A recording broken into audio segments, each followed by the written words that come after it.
దేశానికి తెలంగాణ మోడల్గా కులగణన జరుగుతుందన్నారు డిప్యూటీ సీఎం బట్టి విక్రమార్క. గాంధీ భవన్లో పార్టీ కార్యకర్తలు మంత్రులతో ముఖాముఖి నిర్వహించారు. ఈ సందర్భంగా మాట్లాడిన ఆయన ప్రజా సమస్యలను పరిష్కరించేందుకు ప్రభుత్వం కృషి చేస్తుందన్నారు.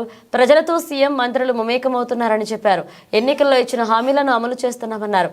విద్య, ఆరోగ్యంపై ప్రభుత్వం ప్రధాన దృష్టి పెట్టిందన్నారు. డిప్యూటీ సీఎం బట్టి విక్రమార్క ఇక అధికారంలోకి వచ్చిన కొన్ని నెలల్లోనే వేలాది ఉద్యోగాలు భర్తీ చేపట్టామన్నారు. ఆయన సమాజంలో సగభాగమైన మహిళలకు ప్రభుత్వం ప్రాధాన్యత ఇస్తుందన్నారు. మహిళా సంఘాలకు సోలార్ పవర్ ప్లాంట్లు ఇస్తున్నామన్నారు. రాహుల్ పిలుపు మేరకు రాష్ట్రంలో కులగణన చేస్తున్నామని చెప్పారు. దీనిపై కొందరు రాజకీయ నాయకులు దీనిపై దుష్ప్రచారం చేస్తున్నారని విమర్శించారు.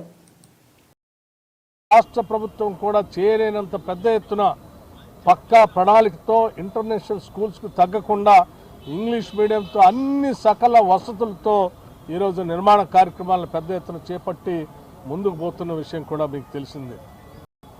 అలాగే నేటి చిన్నారులు, నేటి బాలురు, నేటి చదువుకునే విద్యార్థులే రేపటి భవిష్యత్తు.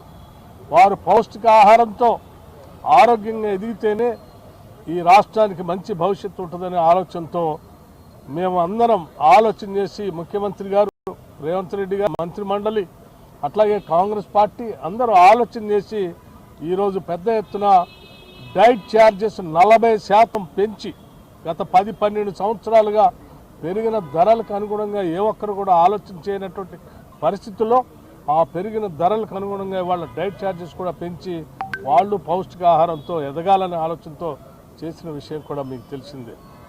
అట్లాగే 200 యూనిట్లు ఉచితంగా ఇచ్చే కరెంటు కానీ, లేకపోతే ఉచితంగా బస్సు ప్రయాణం కానీ, మహిళలకి 500 రూపాయలకే గ్యాస్ సిలిండర్లు కానీ, లేకపోతే ఇల్లు లేని నిరుపేద ప్రజలకి 5 లక్షల రూపాయలతో ఇచ్చే ఇందిరమ్మ ఇళ్ళు కానీ ఇత్యాది అనేక పథకాలు ఈరోజు ప్రజల కోసం చేసి ముందుకు పోతున్నటువంటి విషయం కూడా మీకు తెలియదు.